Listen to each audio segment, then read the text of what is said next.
Endelee kujifundisha neno la Mungu. Ijambo tugiye kuganirira hamwe, Neno ambalo tutajifunza kwa pamoja, kandi tukaba tubasaba kugira ngo ubwo wenda n'iminaniro y'umubiri ishobora gutuma abantu bagwa gacuho, na kwa kuwa huenda uchovu utawafanya wengine wadhoofike au wachoke, turabasaba kugira kwihangana. Basi tutaombeni uvumilivu. Ijambo tugiye kwigira hamwe, Neno ambalo tutajifunza kwa pamoja ni ijambo ritubwira ngo kugaragaza ubutwari mu gihe cy'intambara, kudhihirisha ushujaa vitani. Niryo jambo tugiye kwigira hamwe. Hiyo ndiyo kichwa cha somo kinasema hivyo.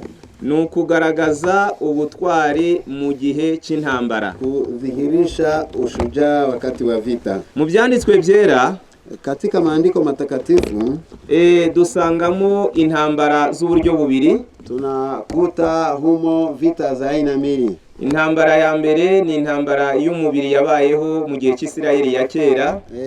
Sehemu ya kwanza ni vita ya kimwili iliyofanyika zama za wana wa Israeli.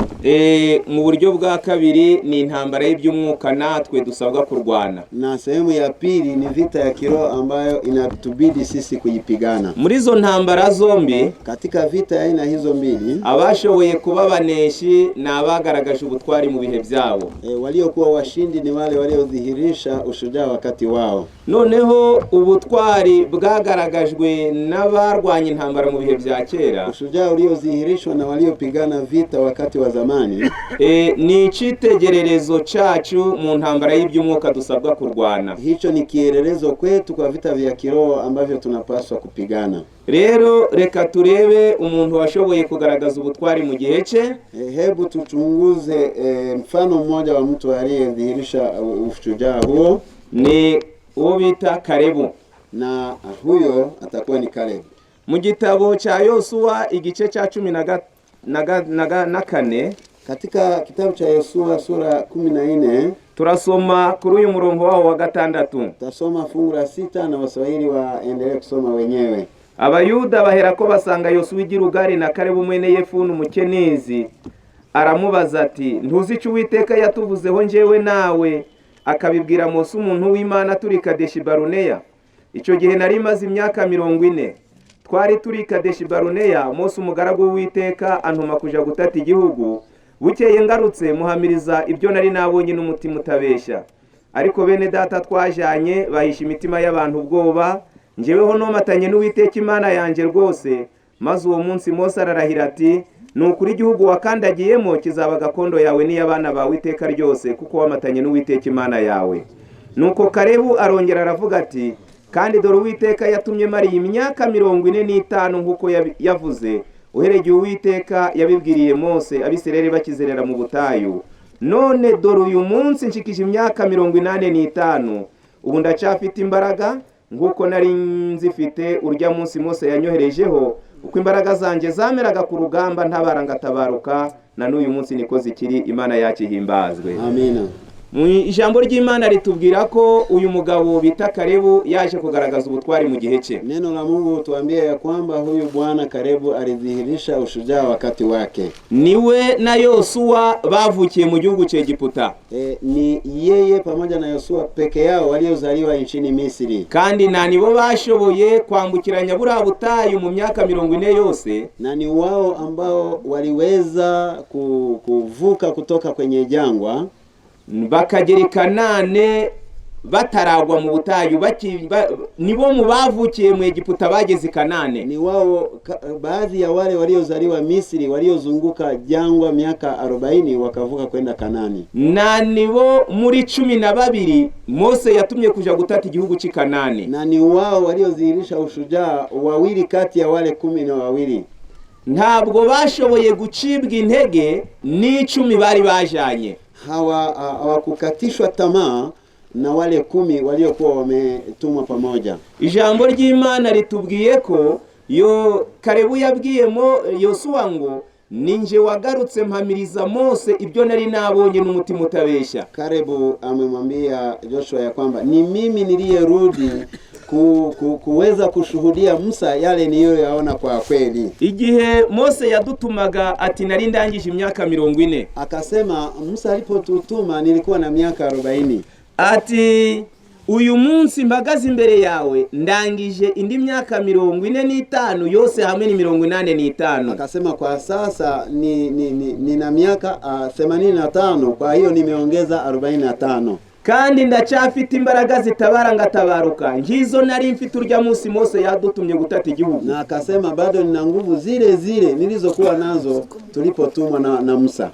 Kandi icyahishije imitima y'abantu 10 ubwoba bigatuma babara inkuru y'incamugongo mu nkambi y'Isiraheli, na kile kiliyowafanya wengine waweze kutetemeka na kuweza kuwazoofisha wana wa Israeli kambini, ni umuryango w'abanaki bari babonye ubwo batataga Kanane, bigatuma bo bibona nk'inzukira, bagatekereza ko icyo gihugu batazashobora kukiragwa, ahubwo ko abana n'imitungo n'abagore bazaba iminyago. Ni familia za watu warefu sana Wanaki waliowaona, na wao wakajiona kabisa kwamba ni kana kwamba ni wadudu, alafu wakadhani ya kwamba familia hizo zitawameza na kuwamaliza.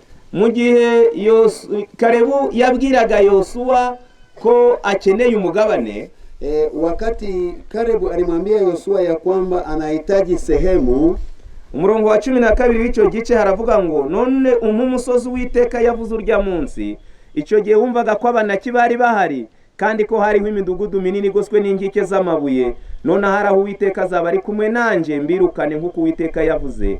Yosuwa Kalebu mwene Yefune umugisha, maze mu musozi witwa Heburoni ngo habe gakondo ye. Nicyo cyatumye Heburoni haba gakondo ya Kalebu mwene Yefune w'umukenizi na bugingo n'ubu, kuko yomatanye n'Uwiteka Imana y'Abisirayeli rwose. Kandi Heburoni kera hitwaga Kiriyati-Araba. Araba uwo yari umuntu wo mu banaki ukomeye kuruta abandi, nuko igihugu gihabwa muri Imana yakihimbazwe. Amen. Hahandi hagaragaraga ko hakomeye, ile sehemu ambayo ilikuwa ngumu kuyiteka, niho Kalebu yasabye kuja guhabwa arangije imyaka 85. Ni hapo ambapo Kalebu aliomba ili apewe sehemu hapo akiwa na miaka 85. Biragaragara ko atarebye ku busaza ngo asabwe ahamaze gufatwa. Inaonekana ya kwamba hakujengea kwenye uzee ili aombe sehemu iliyotekwa tayari. Kandi akurikije imiruho yaruhanye n'Abisirayeli kuva mu Egiputa, na kulingana na uchovu aliyoupata kutoka Misri, yarakwiriye kuvuga ko wahabwa hamaze gufatwa abasore bavukiye mu butayu akaba aribo bahabwa hakomeye kuko bagifite imbaraga. Alistahili kupewa mahali palipotekwa ili vijana waliozaliwa Misri ndipo waendeleze, waliozaliwa jangwani samahani, ndio wapewe mahali ambapo bado hapajatekwa. Mu gitabo uwo yagaragaje ubutwari mu bihe by'intambara, huyu alidhihirisha uhodari vitani. Mu gitabo cy'abakurambere n'abahanuzi 738 ku kigisho cya 48, katika kitabu cha mababu na manabii sura ya 48, baravuze ngo la foi de Caleb ne varia pas depuis l'époque où il contredit les témoignages incrédules des espions. Ntabwo kwizera kwa Kalebu kwigeze gucogora, imani ya Kalebu haikudhoofika uhereye kuri cage hakanyaga ubuhamya bw'abatizera babatasi, tangu alipokanusha habari potovu za wale majasusi waoga. Il cria la promesse que Dieu avait faite à son peuple de le mettre en possession du pays de Canaan. Yakomeje kwizera amasezerano Imana yagiranye n'ubwoko bwayo. Aliendelea kuamini ahadi ambazo Mungu alipatia taifa lake, yuko izabageza mu gihugu cy'Kanani, ya kwamba atawafikisha katika nchi ya ahadi. Il a suivi pas à pas l'accomplissement. Kandi ayo masezerano yayakurikiranaga intambwe ku ntambwe mu kuzura kwayo, na ahadi hizo alizifuatilia hatua kwa hatua hadi utimilifu wake. Avec son peuple il endira le voyage. Ari hamwe n'ubwoko bwe yafatanije nabo guhangana n'ingendo ndende. Pamoja na taifa lake alivumilia hatari na uchovu njiani. Il participa aux déceptions et aux peines des coupables. Yafatanyaga nabo kugira ibyo babura ndetse n'ibyago byagwiriraga abanyabyaha. Alikuwa pamoja nao kwa mapungufu kwa vile walivyovikosa wakiwa njiani na safarini. Il partageait les privations, les périls et les fléaux, comme aussi les années de guerre qui suivirent. yafatanije nabo kugira ibyo babura mu bihe by'akaga, mu byago bikomeye ndetse n'imyaka y'intambara yakurikiyeho. katika shida, katika matatizo na nyakati za vita zilizofuata. Ibi dusomye byabayeho mu rugendo, Haya tunayoyasoma yaliyowakabili njiani nibyo byashoboye gutuma bamwe bagwa mu butayu. ndivyo vilivyosababisha wengine kufia jangwani. Niba hari aho bageze bakabura amazi yo kunywa, Kalebu nawe yari ahari. Ikiwa kuna mahali walifika wakakosa maji, Kalebu alikuwepo. Niba hari aho bageze bakagenda urugendo ibirenge bikagushwa imputa n'ubwo rugendo kubara 21, Kalebu nawe yari ahari. Katika Hesabu 21 walipotembea miguu yao ikachoka, Kalebu alikuwa pamoja nao. Niba hari aho bageze bakabihirwa n'imitsima Imana yabahaga, Kalebu nawe yari ahari. Wakati walianza kukinai na kukataa mikate, Kalebu alikuwepo. Niba hari aho bageze mu kibaya cy'Ibare Peori hakagwa 24,000, Kalebu nawe yari ahari. Wakati watu 24,000 walianguka kwenye tambarare sababu ya dhambi, Kalebu alikuwepo. Ingorane n'ibyago byabagwiririye yabirebeshaga amaso. Shida na majaribu walivyopata njiani alikuwa akivitazama kwa macho. Abari bamubereye inararibonye mu guhaguruka mu Egiputa bagenda bagwa mu butayu bahambwa areba basigaraho, Kalebu yararebaga. Waliokuwa na uzoefu, walioanguka jangwani, walikuwa wakifa na kuzikwa, Kalebu akitazama. Melue de se prendre, ariko aho kugira ngo yivovote, lakini mbali na kunungunika, il glorifia la miséricorde de Dieu qui lui avait conservé la vie, yakomeza guhimbaza imbabazi z'Imana zamurindiye ubugingo. Alizidi kutukuza rehema za Mungu zilizolinda maisha yake. Alors que ses frères avaient péri dans le désert, mu gihe bene se bari baraguye mu butayu. Wakati ndugu zake walianguka jangwani. Âgé de plus de 80 ans, ari mu rwego rw'imyaka iri hejuru ya 80. Alipofikia zaidi ya miaka 80, il n'avait rien perdu de sa vigueur, ntabwo yari yarigeze azimiza ubutaraga bwe bw'umubiri. Hakuwa amepungukiwa na nguvu zake za kimwili. Aussi lui de réclamer pour lui un pays déjà conquis, kandi aho kugira ngo asaba ahantu hari haramaze gufatwa, na mbali ya kuomba mahali ambapo kulikuwa kumedhibitiwa tayari, il demanda le territoire il demanda le territoire que l'espion avait jugé imprenable entre tout, ahubwo yasabye ahantu h'abatasi bari baravuze ko hatashobora gufatwa n'ubwo handi hafatwa. Yeye alichagua mahali ambapo wale wapelelezi waoga walikuwa wamesema kwamba hakuna uwezekano wa kuiteka. Noneho nta kureba ku mutwe aha tugeze. Hakuna nta kureba ku mutwe ngo urebe niba hari imvi. Kwa hivyo hakuna kuangalia kichwa kwamba kuna imvi. Ahubwo ijambo ry'Imana ritubwiye ko afite imyaka 85. Neno la Mungu limetuambia kwamba akiwa na miaka zaidi ya 80, yaravuze ngo hahandi babatasi bavuze ngo nubwo ahandi hafatwa ho ndi hafatwa abariho mumpa. Mahali wale wajasusi walisema kwamba hapa hapawezekani, yeye akasema nipeni hapo. Nukugaragaza ubutwari mu bihe by'intambara, ni kudhihirisha uhodari vitani. Avec le secours de Dieu, afashijwe n'Imana, kwa kusaidiwa na Mungu, il se proposait d'arracher cette forteresse aux géants même dont la puissance avait terrorisé Israël. Yasabye kwa habwa hahandu hakomeye, hahandi hari ibihanda ibinyembaraga, ariho hatumaga Israeli ikuka umutima. Yeye alidai akaomba mahali ambapo palikuwa pameogofya wa Israeli kwamba hapashikiki.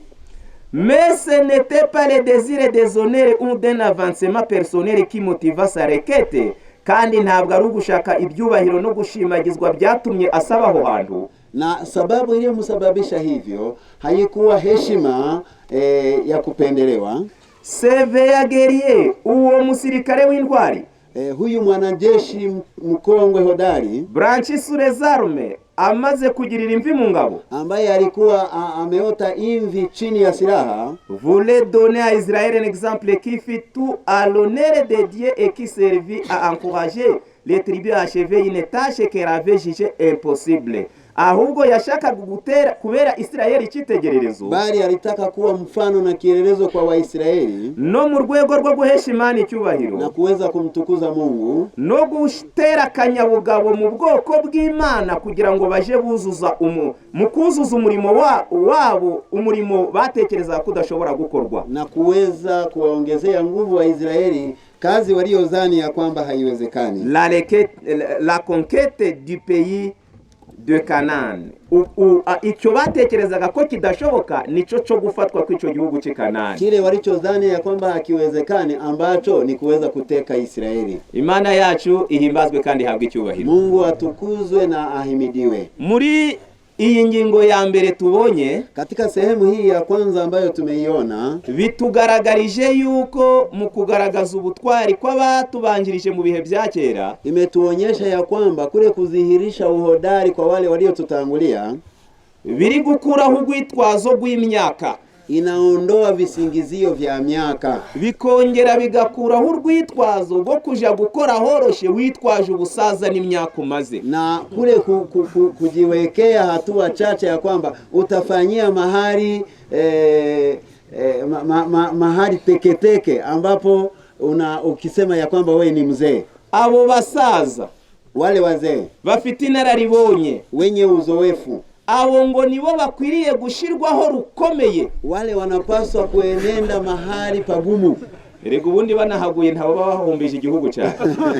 Hata wakifia hapo hakuna hasara kubwa sana, bitewe nuko baramaze kubyara, kwa sababu tayari wameshazaa. Ntabo bakibyara.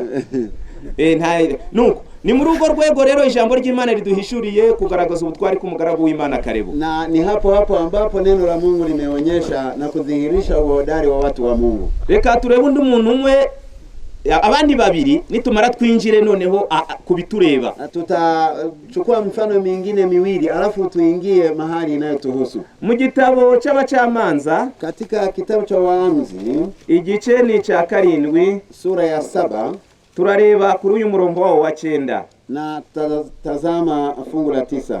Ijoro ry'uwo munsi Uwiteka aramubwira ati, haguruka umanuke uje mu rugerero rwabo kuko mbakugabije, kandi niba utinya kumanuka, jana n'umugaragu wawe pura muri urwo rugerero, wumva ibyo bavuga uhere kugira imbaraga, nuko manuka uje mu rugerero. Amanukana n'umugaragu we pura bagera mu ngabo za mbere zari zirinze urugerero. Abamidiyani n'abamareki n'abiburasirazuba bari bararaye mu kibaya basa n'irumbu ry'inzige, n'ingamiya zabo zitabarika, bingana n'umusenyi mu kibaya cy'inyanja. Nuko Gideyoni agezeyo, yumva umuntu umwe arotorera mugenzi we ati, umva ye, narose inzozi mbona irobe rya sayiri ritembagara mu rugerero rw'Abamidiyani, gikubita ku ihema, iryo hema rihera ko rigwa rigaramye. Mugenzi we aramusubiza ati, nta kindi, iyo ni inkota ya Gideyoni mwene Yowasi umugabo wo mu Bisirayeli. Imana yamugabije Abamidiyani n'ingabo zabo zose. Imana yakihimbazwe.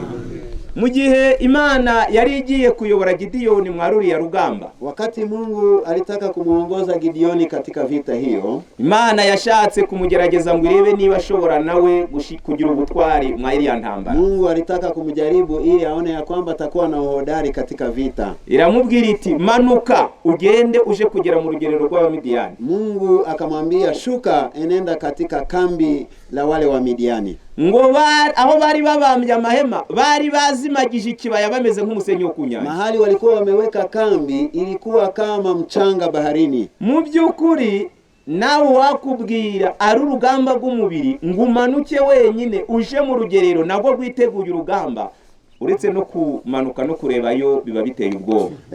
Ukijaribiwa ya kwamba uenende katika kambi la wapiganaji ukiwa mmoja na wao wakiwa idadi kubwa, hata kushuka huko, kuachana na kushuka huko, hata kutazama itakuwa ni jaribu. Ariko Imana irongerera mubwira iti, kandi niba ufite ubwoba, reba umugaragu wawe pura mumanukane mugereyo. Mungu akamwambia, endapo ikiwa unaoga, fuatana na mtumishi wako pura ili muenende pamoja. Ibyo byabasabye kumanukana ubutwari, barenga ku ngabo za mbere, banagera aho baryamye. Umuntu yarota ntabahamagara, birumvikana ko bari babagezemo hagati. Hawa watu wawili walienda ili waweka ushujaa kuwa pamoja na Mungu, wakavuka majeshi wa kwanza mpaka wakafika kwa waotaji, maana anayeota hapigi kelele, walikuwa karibu.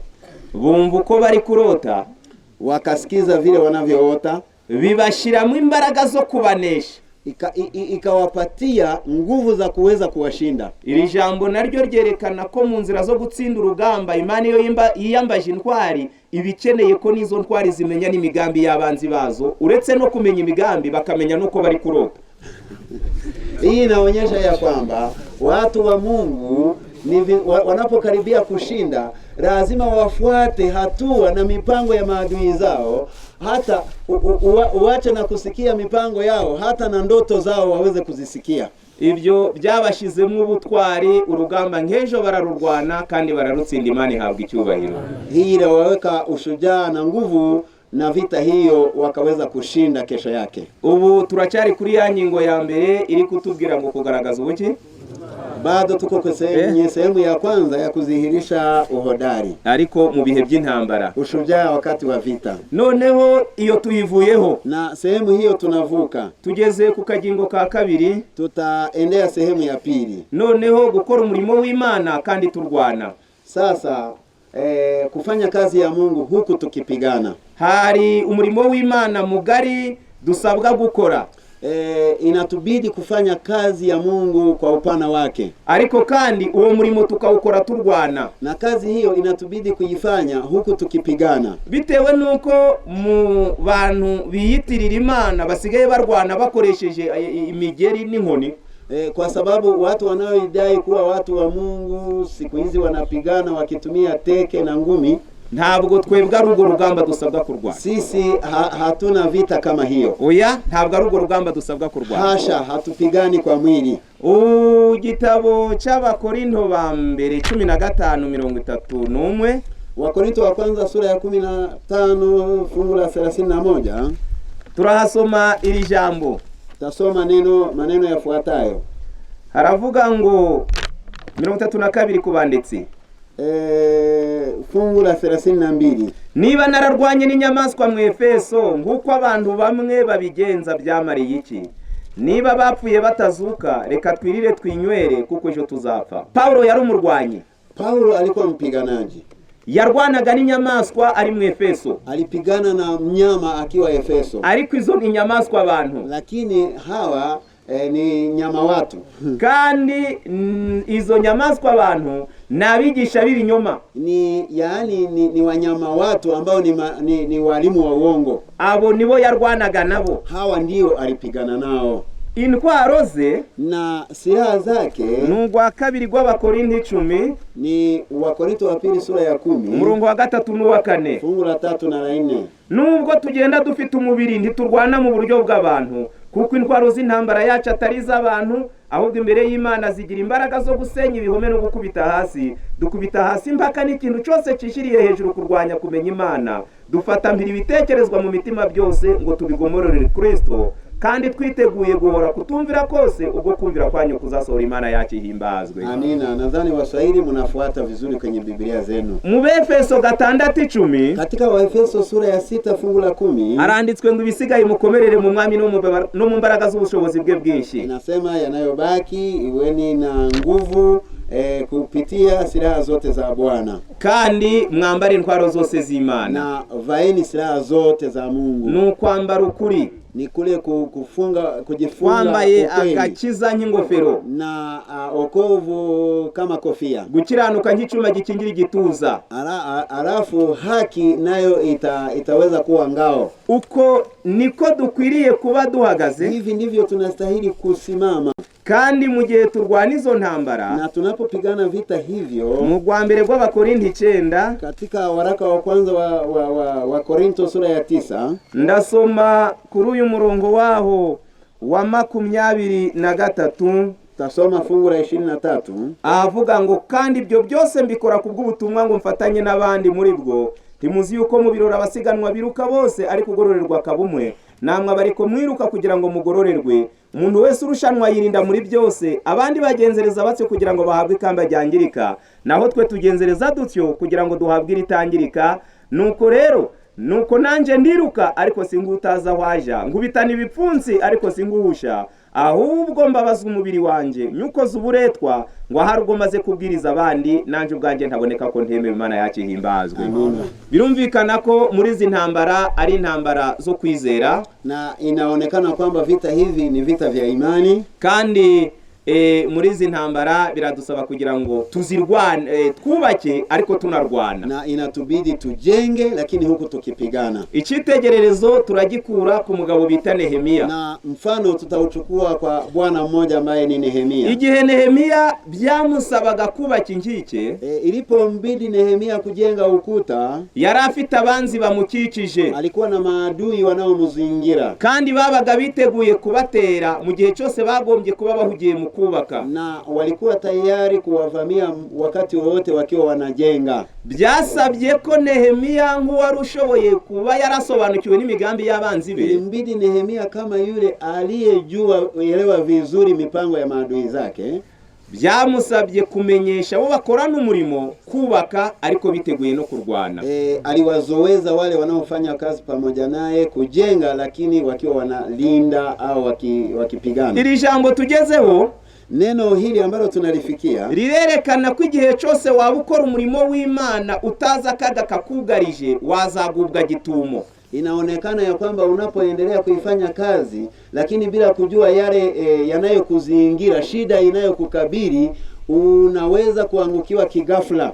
Niyo mpamvu usabwa kumenya ibigukikije kugira ngo ukore kandi uri maso. Ndiyo maana inakubidi kujua mazingira vinavyokuzingira ili ufanye kazi lakini ukikesha. Nehemia 2:12, Nehemia sura ya 2 fungu la 12. Reka tugerageze gucungura ibihe byacu. Hebu tujaribu kuokoa mida yetu. Haranditse ngo, nijoro mbyukana n'abantu bake, kandi sinagize umuntu mbwira icyo Imana yanje yanshize mu mutima ngo ngikorere i Yerusalemu, kandi nta farashi twajanye keretse iyari impetse.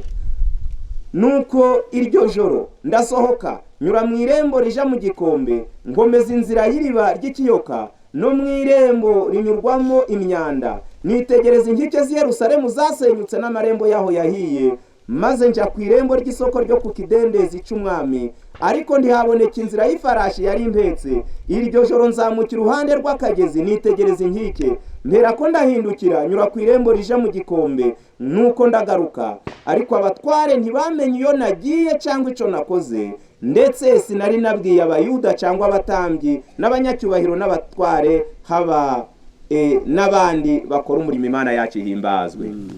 Birumvikana ko umuntu umaze gusobanukirwa n'inshingano z'umurimo we, inaonekana kwamba anayeelewa wajibu wake katika kazi, ntabwo asigana n'abaryamye, ntasigana n'abacuruza, ntasigana n'abakora ibyabo, arahaguruka agakora agatanga icyitegererezo. Yani hawezi kuwangoja wale wanaofanya biashara, wale wazembe, wala kuzozana na wao, bali anaamka na kutenda kazi. Kugira ngo uyu murimo tuwukore neza, ili tuweze kufanya hii kazi vizuri, biragusaba ngo umanze winjire mu mutima wawe. Inakubidi kazi hii iingie moyoni mwako, wumva ari wowe wenyine ushinzwe kurangiza, utagira undi wasiganya mu isi. Uelewe ya kwamba hii ni kazi yako binafsi, wewe peke yako.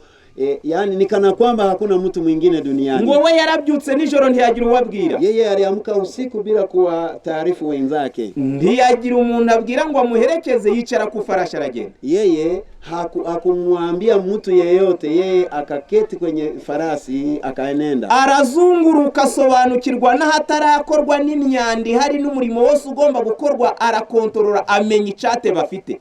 Yeye akazunguka mahali palipokuwa na magofu, mahali palipobomoka, akaelewa upana wa mahali palipokuwa na uchafu ili aelewe kazi walionayo. Bwa mbere yiyambuye ibitotsi. Ya kwanza alijinyima usingizi. Icya kabiri yari yamaze kwikuramo ubwoba. Pili alijiondoa woga. Ibyo bintu bikwiriye kuranga umukozi wese w'Imana ukiranuka. Na hii inabidi iwe kwa mtu ambaye ni mtumishi wa Mungu mwaminifu. Kubasoma ibitabo, wanaosoma vitabu, mubo Yesu yashoboye guhamagara abari bamwe mu bashoboye guhamagara yabo baroba amafi atagira agaciro. Wavuvi ni baadhi ya watu wanaojitoa kuweza kuvua samaki ambazo hazina thamani nyingi sana. Ibyo bigatuma ashyira ubugingo bwe mu kaga no mu rupfu, no mu miraba no mu mvura na nijoro, kandi ariko roba ifi ya sefure. Mvuvi kujinyima usingizi anakumbana na dhoruba, anajitoa muhanga kwa samaki tu moja ambayo haina thamani kubwa. Uko kwitanga no gusuzugura ibitotsi n'imyambaro n'ibirori biba mu isi, bagahora ku nyanja ntacyo bitayeho, bitaye gusa ku mafi. Ngo Yesu yasanze uwo mwete baramutse bawubirinduriye ku gukiza imitima, batazabuzwa no kuryama heza, batazabuzwa n'ibirori byabaye ahantu, batazabuzwa n'imyambaro. Akaona ya kwamba kule kujitoa kwa wavuvi, kujinyima usingizi, sherehe, nguo na kujitoa muhanga wakitafuta samaki, akaona kwamba bidii hiyo wakiibadilisha kuiweka kazini, itabidi waache anasa na furaha na kujifurahisha wakifanya kazi ya Mungu. Ngiki cyagaragaye mu mutima wa Nehemiya, na hii ilidhihirika moyoni mwa Nehemiya. Amaze kwitegereza uwo murimo, alipochunguza kazi hiyo, byagombye kumusaba gushira abakozi ahakwiriye kuko yari yahabonye. Ilimbidi kuwapanga watendakazi mahali panapostahili, maana alipajua. Nehemiya 4:2 twihute. Nehemiya 4:1. Bukeye Sanibalati yumvise ko twubaka inkike ararakara, agira umushinya mwinshi, acurira Abayuda, avugira imbere ya bene se n'imbere y'ingabo z'i Samariya ati, ziriya mbwa z'Abayuda ziragira ibiti, mbese bariyubakira igihome cyangwa bazatamba ibitambo? Barenda kubaka ngo basuzurizeho, bagiye gutaburura amabuye bayakura mu byavu n'ibishingwe kandi yarahiye. Kandi Tobiya w'Umwamoni yari kumwe nawe aravuga ati, nibyo bubaka ibyo, inzu n'ibyurira izasenya iyo nkike yabo y'amabuye. Nuko ndasenga Imana yacu, umva uko badusuzuguwe, ibitutsi badututse abari mu bihama, ubatange banyagwe bajanwe mu gihugu cy'abanyagano, kandi ntugatwikire gukiranirwa kwabo n'icyaha cyabo kigahanagurwa imbere yawe, kuko babaye igitutsi ku bubatsi. Nuko twubaka inkike yose turayuzuza, ariko yari gicagase kuko abantu bari bagize umwete wo gukora Imana yacu ihimbazwe. Muri uyu murimo ukomeye, katika kazi hii kubwa, bahuye n'ingorane z'abarakari. Walikutana na hasira za wazushi. Abarakari Hawa wazushi waliwakasirikia sana, kandi ngo bagira umujinya mwinshi, ni kwijambo ry'Imana ritubwiye. Wakawa na hasira kubwa sana. Neno la Mungu linasema hivi, basuzugura ibyo bari gukora ku mugaragaro. yani wakadharau walioyatenda kabisa hadharani. Baravuga ngo nabiriya bari gukora biriwe, Na wakasema hata haya wanayoyafanya, impunzu n'izibyurira bizarikabura. kwa mwitu wakipanda itaanguka. Reba iby'abagabo biriweho n'ibiro by'ingunzu. Hebu fikiria mjengo uliojengwa na wanaume na kilo ya yule kwa mwitu. Ariko ngo n'izibyurira nabyo birarika. Wakasema kwamba kwa mwitu akipanda vitaanguka. Numvise imihigo y'abarakare, Nilisikia mipango ya hawa wazushi, bari kuvuga ngo bariya ngo ni ukuza turabatereza abagore, ngo naho twebwe ntitwakwirirwa duhangana nabo. wakasema sisi, yaani wanawake ndio watapigana nao tu, sisi hatuwezi kufanya chochote. Nehemiya ntabwo yatonganye nabo. Nehemiya hakuzozana na wazushi. Yatakambiye Imana arayinginga. Yeye alimuomba Bwana Mungu. Arabwira ati, Imana ubu kumva biriya bitutsi bari kuduka. Akasema, Mungu, hebu sikiliza matusi yao. Wowe wenyine ubiture. Wewe mwenyewe walipe. Yumvikana ko abakora umurimo w'Imana bakiranutse ntabwo basaba gusebanya n'ababagaya n'ababatuka n'ababakoba b'abarakari. Inaonekana ya kwamba wanaofanya kazi ya Mungu hawawezi kupoteza muda wao wakijitetea na kuzozana na wale wazushi. Ariko bukeye Sanibalati na Tobiya n'Abarabu n'Abamoni n'Abashidodi bumvise yuko umurimo wo gusana inkike z'i Yerusalemu uje imbere, kandi yuko ibyuho bitangiye kwitwa, bararakara cyane. Baje imigambi bose uko bangana ngo baje kurwanya ab'i Yerusalemu babatera imidugararo. Ariko twebwe gusenga Imana yacu, dushyiraho n'abarinzi bo kuturinda ku manywa n'ijoro. Imana yacu ihimbaza. Nta mpamvu yo kuryama, Hakuna sababu ya kulala. nubwo bari batakambiye Imana. licha ya kwamba walikuwa wamemlilia Mungu, nubwo bari bamaze kugira certificate yuko Imana yumvise gusenga kwabo, hata ya kwamba walikuwa na matumaini ya kwamba wamemwomba Mungu, ntabwo baryamye ngo barindire ngo Imana yonyine arinda yonyine, hawakungoja kwamba Mungu atalinda mwenyewe, ahubwo barakomeje barubaka bashyiraho n'abarinzi bo kurinda amanywa n'ijoro. Waliendelea kujenga na wakaweka walinzi mchana na usiku. Hanyuma Yuda aravuga ati abikorezi bacitse intege kandi hariho ibishingo byinshi, nuko tukibashije kubaka inkike. Abanzi bacu baravuga bati ntibazamenya, ntibazitegereza kugeza ubwo tuzabatungurira tukabica tukabuza umurimo gukorwa. Kandi Abayuda bari baturanye n'abanzi bacu bavuga mu misozi hose, bakaja batuburira ndetse batubura ibihe 10 ngo tugaruke aho bari.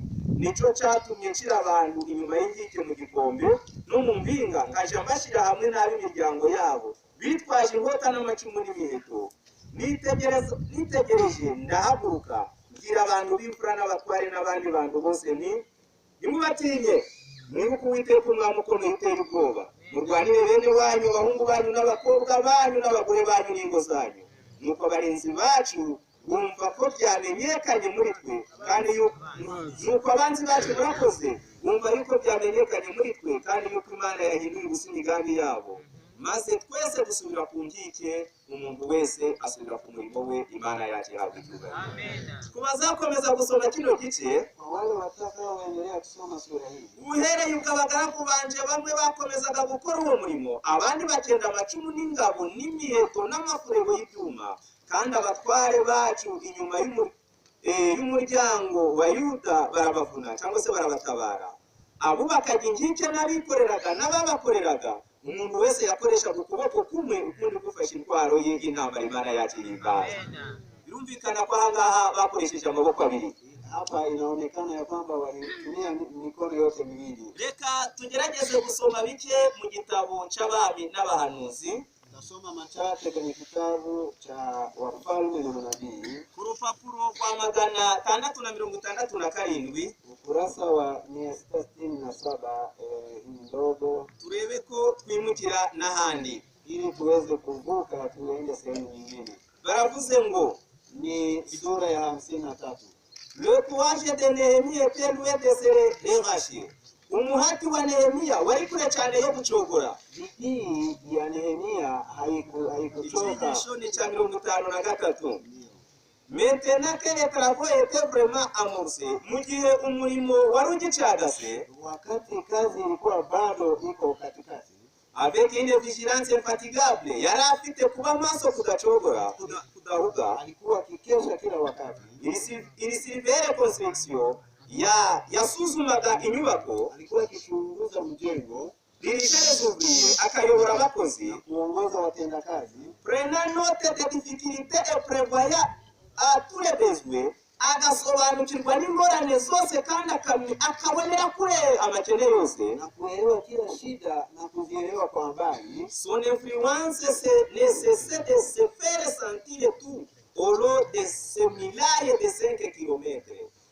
Imbaraga ze kumvikana kwe, yaani kusikika kwa mshindo wake, ntabwo kwarekaga kumvikana kuri izo nkike ndende z'ibirometero 5. ilikuwa ikisikika pote kwenye mzunguko wa kilomita 5. Birumvikana ko ahabo bubatsi babaga bari hose bumvaga umugeri wa Nehemia uri ku ruhande rwabo.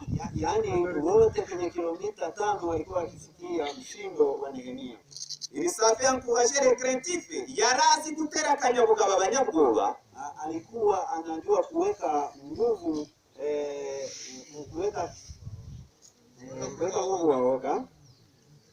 Sekuwele noshaka akanyiganyiza abanyantege nke n'abagenda bikurura. Wale ambao walikuwa wazembe nao walikuwa akiwaweka bidii, yani kuwatikisa yani akabanyiganyiza na kuweza kabisa kuwatikisa wale wenye kuwa na uzembe. Felicite Leraboriye akashimira abagize umuhati wo gukora, na kuweza kushukuru wale wanaotenda kazi hima. Cependant, il n'oubliait pas de surveiller les mouvements de ses ennemis. nubwo ibyo byose yabikoraga, licha ya kwamba alitenda hayo yote, nta nubwo yarekaga kumenya imirimo y'abanzi be, hangeweza kusahau mipangilio na kazi za maadui wake. Qui se tenait à distance, discutait comme s'il tramait un complot et parfois s'approchait des ouvriers pour essayer de les distraire de leurs occupations. Ati abo banzi be yamenyaga ibyo barimo, alielewa na kujua na kutambua mipango ya maadui zake. Nubwo babaga bari kure bari mu ngamba zo kubatera no kuza kuburiza mu murimo w'abakozi, na wengi walikuwa mbali kidogo wakiwa na mipango ya kuweza kuwafanya watendakazi wazubae, cyangwa se wenda babarangaza urakoze cyane ku mirimo yabo katika kazi yao. Imana yacu himbazwe. Tubonye uyu mugaragu w'Imana yaragize umuhati mwa kiriya gihe. Tumeona ya kwamba ndugu huyu alikuwa na bidii wakati huo. Yarazungurukaga, alikuwa akizunguka mjengo, akareba ibigwari n'abanyantege nke akabatarura akabanyiganyiza, wale wadhaifu na wazembe, yani anaweka motisha.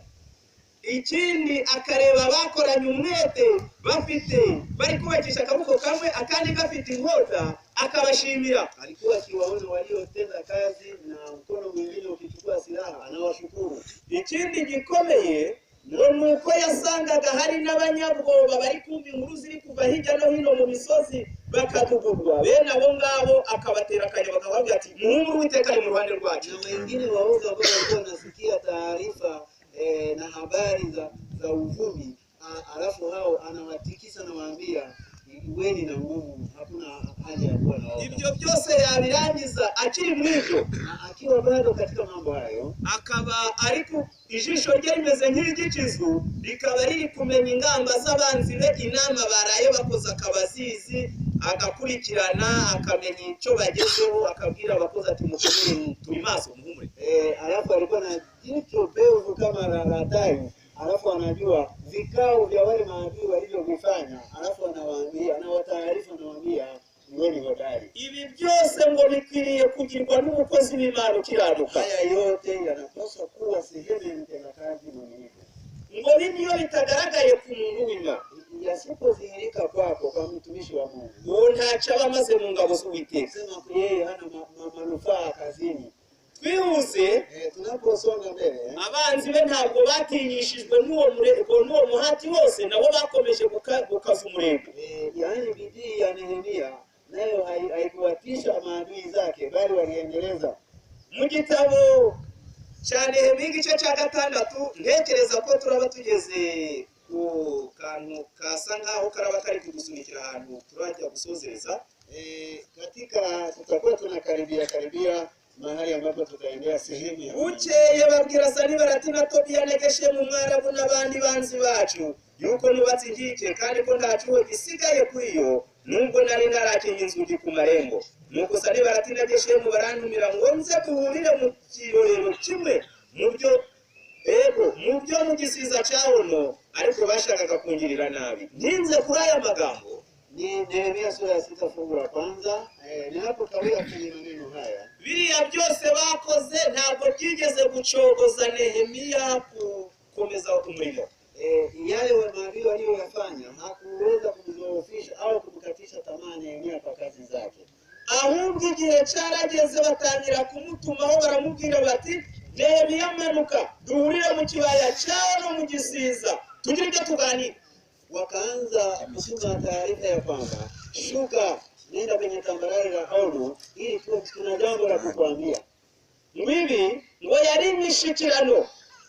Haya yalikuwa ni maridhiano, walikuwa wanataka maongezi ya maridhiano. Kuko iterabwoba rimuhagarika ku murimo ryo ryari ryaraswa ryarabaye nea. Yani kule kumtua na kumletea woga ilikuwa imekosa nguvu.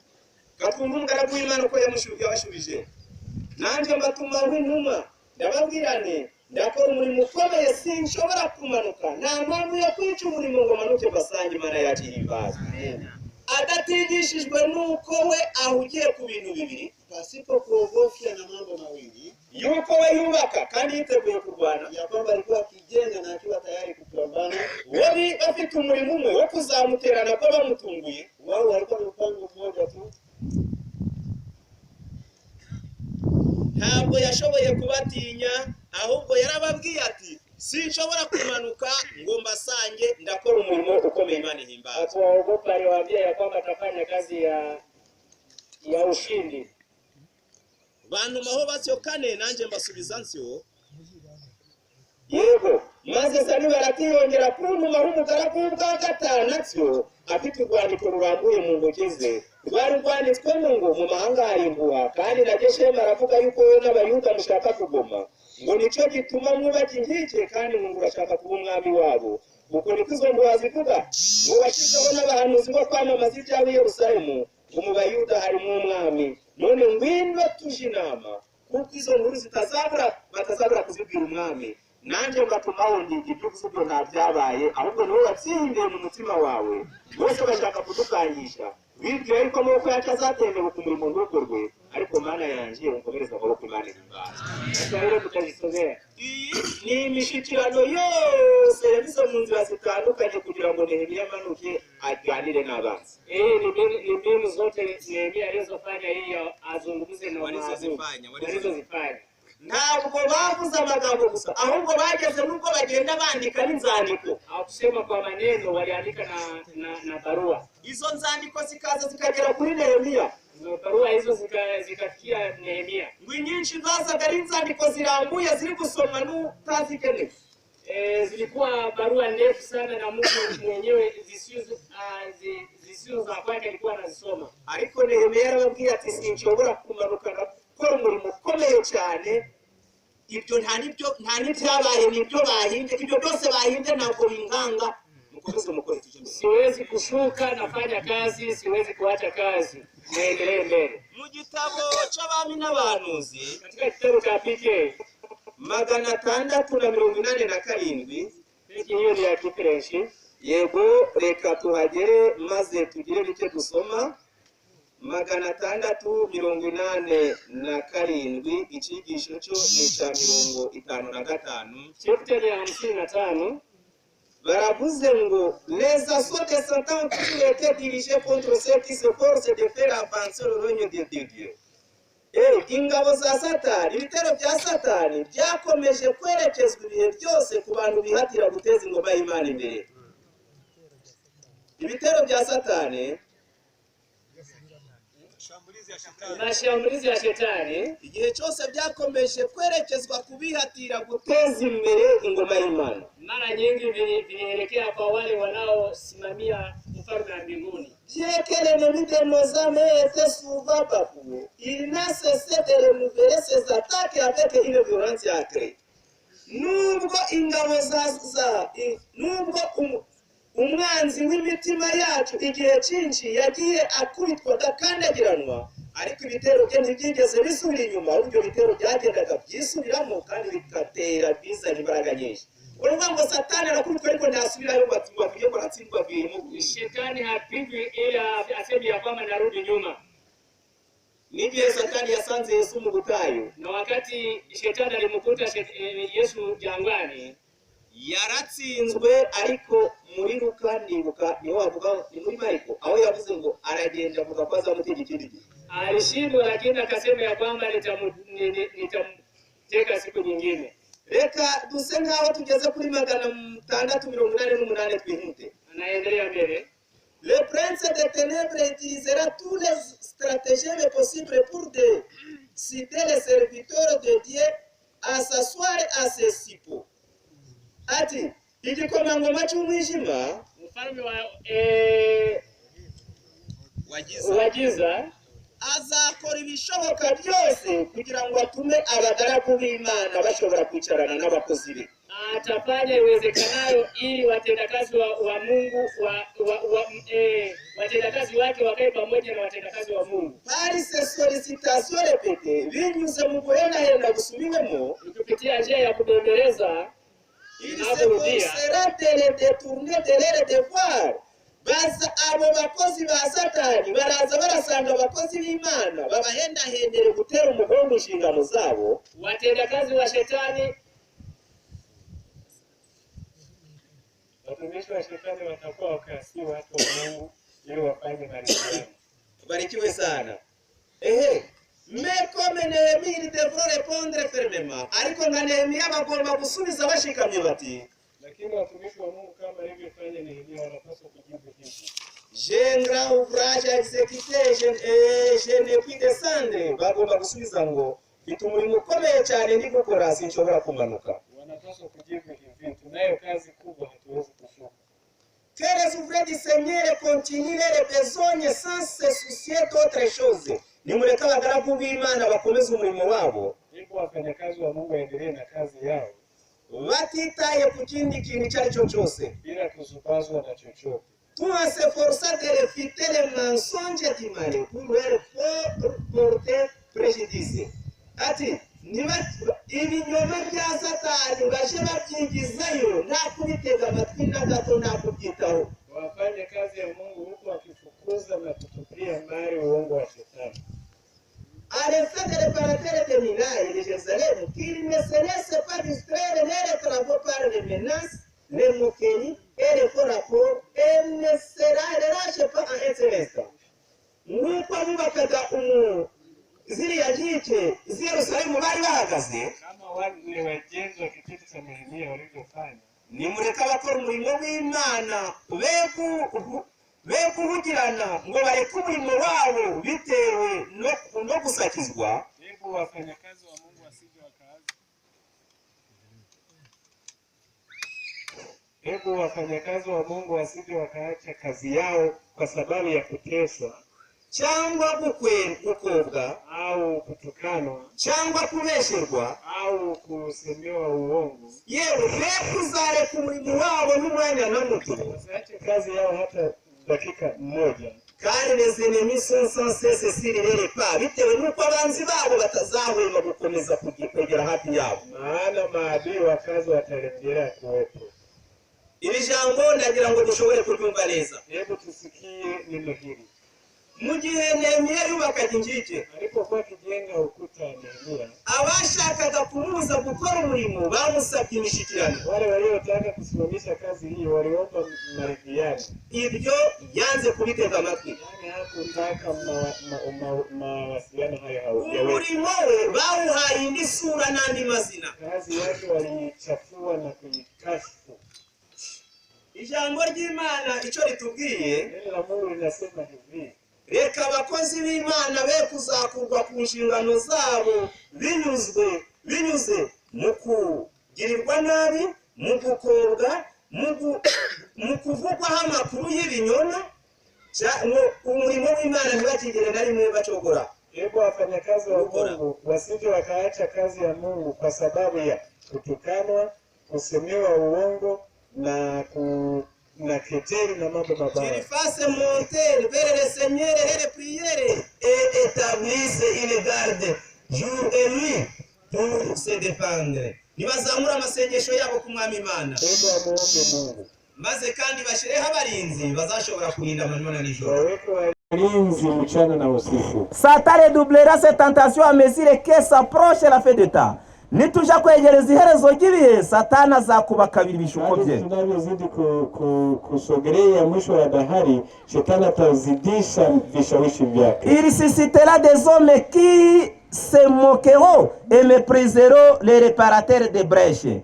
Satani azahagurutsa abantu bazakwena kandi bagahinyura abasanyi b'ibyuho. Ataibua watu watakaotukana na kukejeli wajenzi wa kazi ya Mungu. Mais ceux-ci ne font pas face aux attaques de l'ennemi, ils retarderont les ouvrages. Ariko ibi ngibi abakozi b'Imana nibita kuri ibitero bya Satani by'abanzi babo bizakereza umurimo wabo. Wafanyakazi wa Mungu watakapoendelea kujali vishawishi na mashambulizi ya shetani, kazi itadumaa. Qu'ils s'efforcent de déjouer les complots de leurs adversaires sans se détourner de leurs besognes. Ati nibihatire guhindura ubusa ibugambanyi bw'abanzi babo ariko batavuye ku murimo wabo. Wajaribu kubatilisha vishawishi na usaliti wa maadui zao, lakini huku wasaache kazi ya Mungu. La vérité triomphe de l'erreur. Ukuri kuratsinda ikinyoma. Ukweli utashinda uongo. Et le droit prévaut sur l'injustice. Kandi gukiranuka kuzatsinda gukiranirwa. Imana yacu ihimbaza. Utashinda dhambi. aho tugeze ni hehe? Hapa sasa tulipo Dusanze ko Imana ikeneye abantu bwa mbere bagaragaza ubutwari, bakagaragaza nyine ubwo butwari mu ntambara. Mungu anahitaji watu mashujaa. Icya kabiri kubanditse karakagingo kavuga ngo iki numve niba tukiri na hamwe. Kipengele cha pili kinasema nukubaka ariko twiteguye no kugenza gute? Yani kujenga huku tukiwa tayari kupigana vita. Birasaba ko dusobanukirwa n'ingamba z'abanzi bacu. Tunapaswa kujua yani position au mipango ya maadui zetu, kandi tukamenya ko ibinyoma n'amabi n'ibikweno badutera igihe cyose tuzabirinduka kugira ngo tumanze twikosora no kwisobanura ko bizatubuza gukora umurimo Imana yaduhamagariye gukora. Uongo, matusi na vitu vyote wanavyoturushia, tutakapotafuta muda wa kwenda kujieleza, kazi itasimama. Imana ihimbazwe kandi habwe icyubahiro. Mungu ahimidiwe na ashukuriwe. 690 kitabu hiki cha Wafalme na Manabii haranditswe ngo ni chapter ya 55. Ati Parasema ndahera 689 l'ennemi ne réussit pas à faire tomber Néhémie en son pouvoir parce que cet homme de Dieu témoignait autant de fermeté dans son dévouement à la cause sacrée que dans sa confiance à Jéhovah. Ati umwanzi ntabwo yashoboye kugusha hasi Nehemia ngo agwe mu bushobozi bwe. Adui hakuweza kumangusha Nehemia bitewe nuko uwo muntu w'Imana yari afite gushikama, kwa sababu mtu huyo alikuwa imara katika kazi, kandi akaba yari amaze kwiyegurira umurimo wera w'Imana, alikuwa amejitolea kazi takatifu ya Mungu, kandi akaba yari afite ibyiringiro muri Yehova, alikuwa na matumaini kwa Mungu. L'âme indécise devient une proie facile à la tentation. Umutima utagira imyanzuro bene uwo biraworohera cyane kugwa mu bishuko. Moyo usio na uamuzi wa kina ni rahisi kudumbukia kwenye vishawishi. Mais celui qui poursuit un noble idéal et bien absorba ne prête pas les francs au mal. Ariko umuntu wamaze guhagurukira kwerekeza ku cyerekezo gitunganye kandi cyo hejuru, lakini mtu ambaye ameazimia kuelekea mbele, bene uwo nguwo akaba yarirunduriye gukora umurimo w'Imana, akaba ari umutwara ingamira. Mtu aliyejitolea kufanya kazi ya Mungu bila kingine, ntabwo akangwa n'urusaku rw'ikibi. Huyo hatatishwa na kelele za uovu na mabaya. Sa foi loin de faiblir, ukwizera kwe aho kugira ngo gucika intege, imani yake haitadhoofika. Sa fermi arashikama, badala yake atakuwa imara. Car partout il discerne l'amour infini qui dirige toutes les choses pour l'accomplissement du plan divin. Kuko hamukikije hose habona urukundo rutagira iherezo ruyoboye imirimo yose, ukuzura kw'inama z'Imana. Popote hupaona upendo wa Mungu naoongoza mpango yake. Les vrais serviteurs de Dieu travaillent avec une résolution qui ne connaît aucune défaillance. Abagaragu bakiranuka b'Imana bakora umurimo w'Imana badafite no gucika intege na guke. Wafanyakazi wa Mungu wenye haki watafanya kazi yake bila kuwa na udhaifu wowote. Car il dirige constamment les regards vers le trône de la grâce. Kuko ibitekerezo byabo baba byerekeje ku ntebe ihoraho y'ubuntu bw'Imana. Mawazo yao huelekeza katika kiti cha enzi cha Mungu. Ni icyigisho cya 55 yego kivuga ngo ubugambanyi bw'abapagani. Sura ya 55 inayozungumzia kuhusu usaliti wa wapagani. Imana ibaha umugisha. Noneho aho twerekerana aha, anapoelekea sasa, biradusaba ngo dusobanukirwe n'umurimo turi gukora, tunapaswa kujua kazi tunayoifanya, tukamenya ibikenewe, tukajua mahitaji ya kazi, tukamenya abo dukorana nabo, tujue ni wakina nani tunaofanya kazi kwa pamoja, kandi tukaba bimbere mu kuwukora. Tunapaswa kuwa wa kwanza katika kufanya kazi hii. Ntitubi bigwari, hatupasi kuwa wadhaifu, ntidusigane, hatupasi kufanya kazi kwa kijiji, ntituba abanyabwoba, hatupasi kuwa wahofu waoga, kugira ngo icyitegererezo n'imikorere yacu bitera abandi akanyabugabo, ili mvuto wetu na utendaji wetu uwatie wengine nguvu. Ikindi, jambo lingine, biradusaba ngo tumenye imigambi y'abanzi bacu. Tunapaswa kujua mipango ya maadui zetu. Mbese aho umurimo ugeze ubu ngubu abaturwanya bashingiye kuki? Mahali kazi ilipo tunapaswa kujua maadui zetu wao wana mipango gani. Mu gihe cyose baba biteguye kudutera no kudusenyera, sehemu zote na wakati wote walio tayari kutushambulia na kubomoa kazi tunayoifanya, baba batuma n'inzandiko z'imishikirano ngo tumanuke duhurire mu gisiza cyaono tuje inama. Ni pamoja na kutuma barua zinazotualika ili tukutanie kwenye uwanja mmoja ili tufanye ushauri. Ntabwo abanzi ba Nehemiya bigeze kumwandikira urwandiko yuko bahagaritse imigambi yo kumutera. Maadui wa Nehemia hata siku moja hawajawahi kumtumia barua inayosema kwamba eti mashambulizi tumesimamisha. Ahubwo bamwandikiraga urwandiko rwo guhurira mu kibaya, kandi hari n'urundi rwavugaga ko baramutera nibyo bari kubaka inkunzira biritura. Bali walikuwa wakimtumia barua ya kusema kwamba acha kazi tukutanie pamoja, na huko alituma barua tena inayosema kwamba eti na jengo lenu mwamwito akipanda vitabomoka. Muri izi ntambara duhanganyemo n'umutwe w'abarakare twebwe hivi ambavyo tunakabiliana na kundi la wazushi, birasaba ngo ahuri hose umenye izi ngingo nuko ushobora kuzisobanura kugira ngo ube uhagaze neza. Yote aliyoko hapa anapaswa kujua vipengele hivi na kujieleza ili uwe imara katika safari hii. Ingingo ya mbere ni ingingo yitwa ibibanza. Kipengele cha kwanza kinazungumzia kuhusu viwanja vya kukutania. Icya kabiri ni ikivuga ngo intumwa z'amatorero. Kipengele cha pili ni kile kinachozungumzia wajumbe wa neema. Icya gatatu ni banke y'itorero nayo yitwa Unguka. Tatu ni benki ya kanisa inayoitwa Unguka. Icya kane ni konte y'itorero nayo yitwa Unguka. Nne ni akaunti ya kanisa inayoitwa Unguka. Icya gatanu ni igitabo cy'abavuga rikijana. Jambo la tano ni kitabu kinachoitwa yani wale watu wenye mvuto, influent men. Icya gatandatu ni ugukuraho umugayo mu itorero. Jambo la sita ni kipengele kinachozungumzia kuhusu kuondoa karipio kanisani. Icya karindwi ni umutungo warigishijwe. Jambo la saba ni uongo unaosema kwamba pesa za kanisa zilipolewa.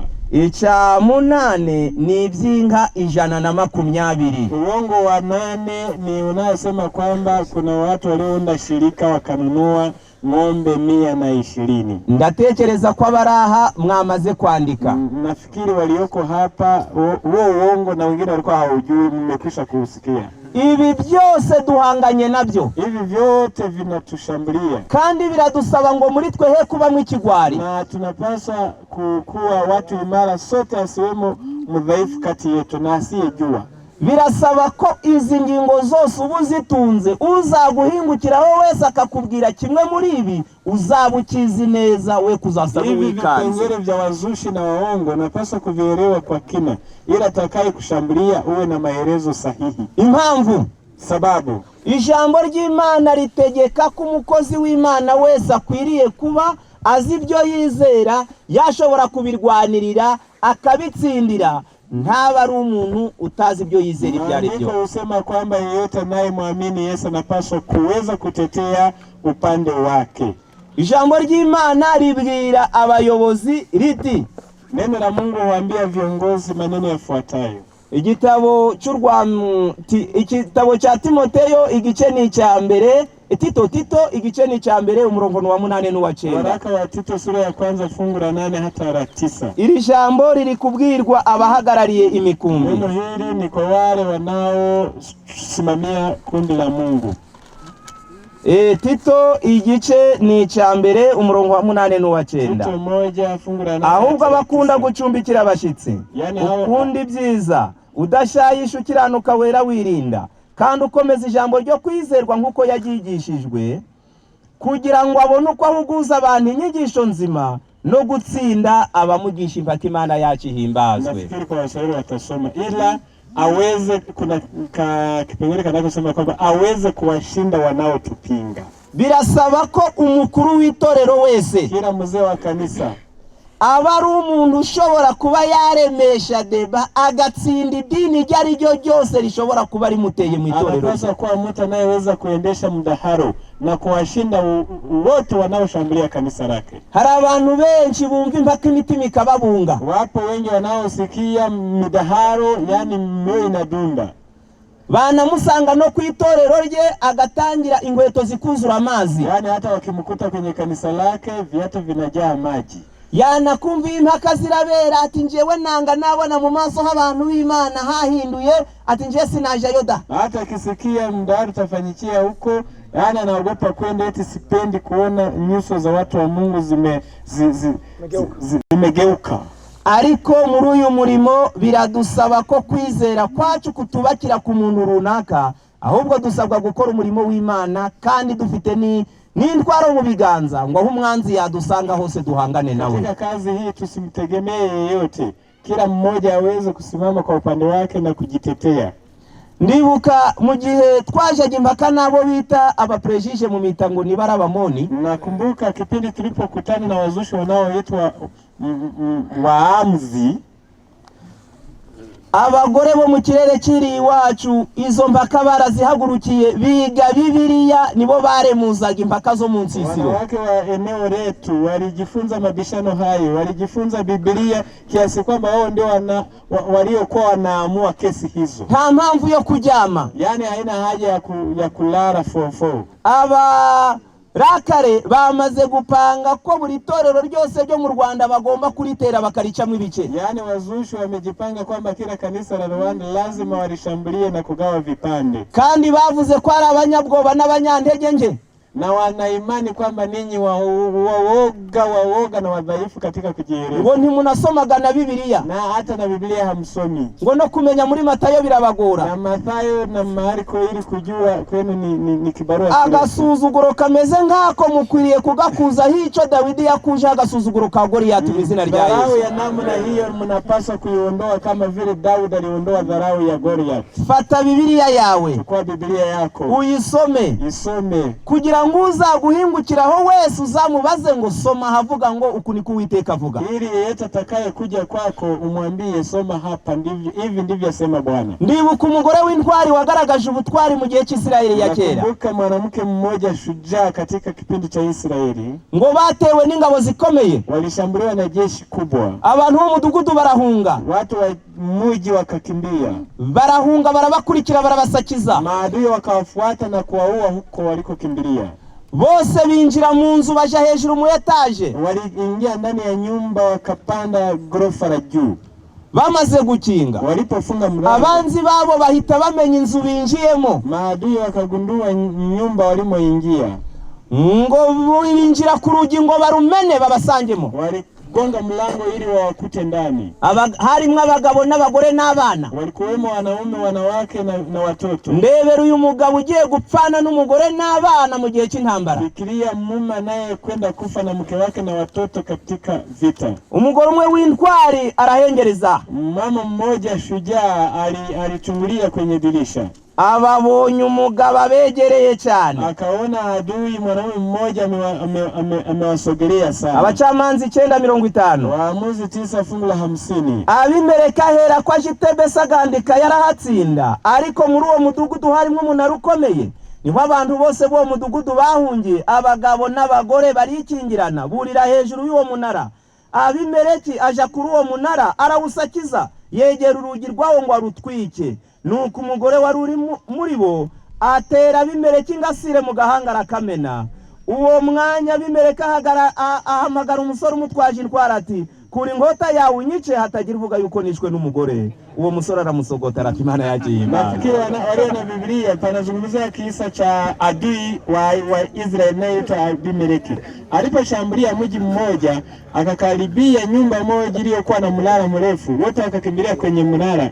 Lakini alipokaribia kuchoma nyumba, mama mmoja akachungulia kwenye dirisha, akamrushia lijiwe likubwa mpaka kichwa kikapasuka.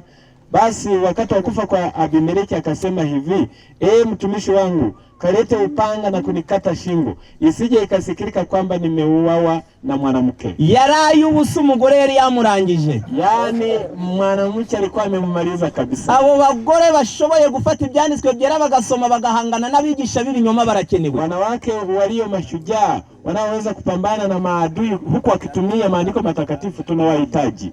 Bashobora guhangana n'abagabo bakahava bari guhunga bari gutekura. Wanaoweza kukabiliana na wanaume wa uongo wakakimbia kama mbwa mwitu, nta rusaku, bila fujo, nta gusakunda, nta ruyombo, bila matusi na nta gutukana, bila matusi na hasira, nta mwuka mubi, bila hasira na nta kwigana guhuma kw'idubu, bila kuwa na mgurumo wa simba wa dubu. Bagatsindisha ngo uku ni Uwiteka avuga. Wakawa washindi huko wakitumia hivi ndivyo asema. Abo bantu barakenewe mu matorero yose. Watu wanahitajika katika makanisa yote.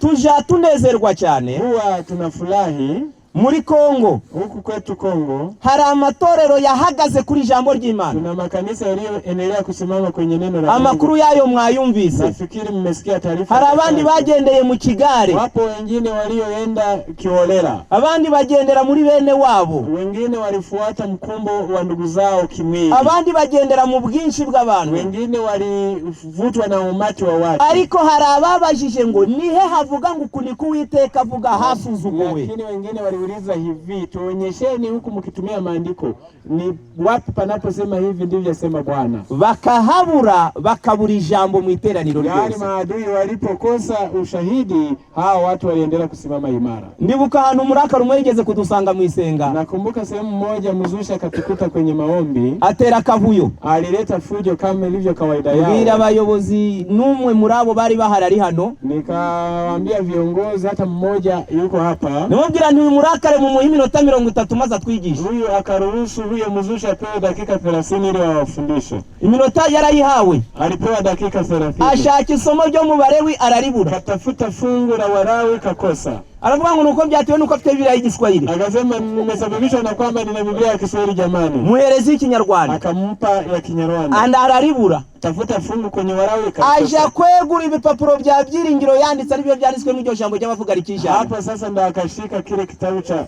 aja kubishaka. Baramubwira bati soma muri Biblia. Akamwambia acha mashonde, leta Biblia. Iminota 30 yamucikiyeho nta somo yari yabo. Dakika 30 ziliisha hana fungu lolote. Niho namubwiye nti none ubwo wasakuriza giki. Hapo nikamwambia sasa kwa nini ukaleta kelele? Hakenewe abagabo n'abagore b'intwari. Wanahitajika wanaume na wanawake mashujaa. Inzira bwoba mu byo kwizera. Yaani watu ambao katika imani hawana hofu. Bantu rwose bazi icyo bahagazeho icyari cyo. Ni watu wanaojua ni nini walichokiamini. Bamaze kurenga imiyaga y'inyigisho ze gukomeza kubahunganya banyazi bajana hariya na hariya.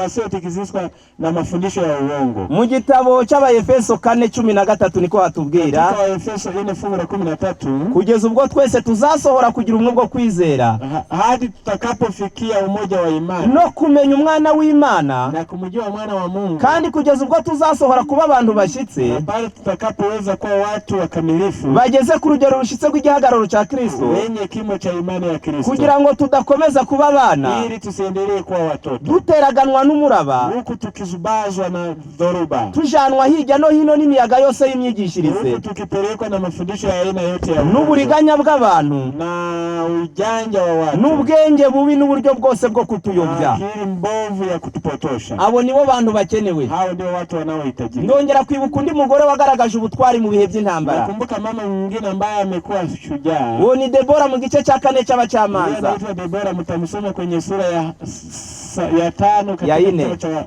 sura ya 4 Waamuzi. Imana imaze guhagurutsa Debora yaramubwiye iti, Mungu alipomuinua Debora alimwambia. Murongo wa 5 yaratuye munsi y'igiti cy'umukindo wa Debora hagati y'Irama ni Beteli mu gihugu cy'imisozi miremire y'Efraimu. Abisirayeli bose bajaga bamusanga akabacira imanza. Nuko atumira Baraki mwene Abinoamu ikadeshi Naftali, aramubwira ati, Uwiteka Imana y'Abisirayeli yagutegetse ngo genda ukoranirize Tabora abantu inzovu imwe bo mu Banafutali nabo mu Bazeburuni, nanjye ndagusangisha Sisera umugabo w'ingabo za Yabini kukageza Keshoni n'amagare ye n'ingabo ze nzamukugabiza.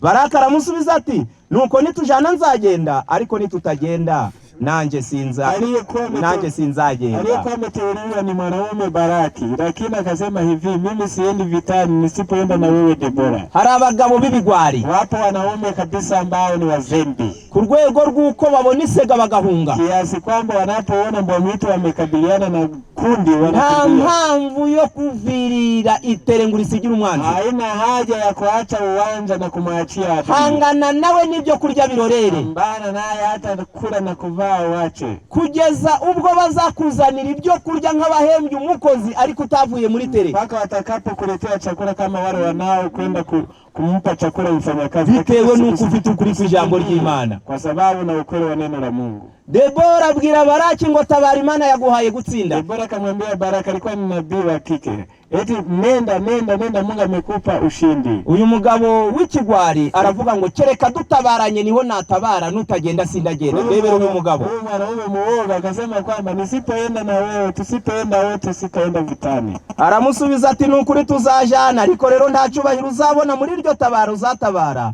kuko Uwiteka agiye gutanga Sisera ngo aneshwe n'umugore. Debora aherako ahagurukana na Baraki baje Kadeshi batangira urugamba. Debora akamwambia hivi, tutakwenda, tutashinda, lakini wewe hautapata heshima, maana umeenda pamoja na mwanamke atakayezungumziwa ni mimi. Wakaenda wakaanzisha vita. Ntabwo byatinze, Sisera yahise ahunga ava mu igare rye. Muda kitambo Sisera alikimbia na kuacha gari lake. Muri iki gice cyaho cya gatanu, sura ya 5, kuri uyu murongo waho wa gatanu n'uwa gatandatu na sita, mu gihe cya Shamugari mwene Anati no mu gihe cya Yayeli ibihogere byarimo ubusa, abagenzi bagendaga basesera mu tuyira tw'uruboko. Abatware b'Abisirayeli bari baracitse intege kugeza ubwo nje Debora nahagurutse, mpaguruka ndi umubyeyi w'Abisirayeli. Bahera ko bigira inama nshya, intambara zereko zugariza amarembo, nta ngabo haba n'icumu byari bikiboneka mu ngabo inzovu imwe z'Abisirayeli. Imana ihimbaza. Hapa ni mashairi ya Debora, huko akisema kwamba eti kipindi hicho mashujaa walikuwa hawapo tena. Mimi kama mama nikasimama. Kipindi hicho hatukuwa na upanga au upinde, yani tuliingia vitani na kubuka na ushindi. Ni kama mashairi. 23 Novemberozi niko marayika w'Uwiteka yavuze muvuma abaturage baho cyane kuko batatabaye Uwiteka, ntibatabaranye n'Uwiteka kurwanya ukomeye. Yayeli ahabwa umugisha kuruta abandi bagore. Yayeli uwo niwe mukaye Heberi w'umukeniti kuruta abandi bagore baba mu mahema. Yamusabye amazi amuha amata, yamuzaniye ikivuguto mu njome ya gipfura, arambura ukuboko asingira urubambo. Arambura Uwiteka arabaza abo yaremye ati murambura iki?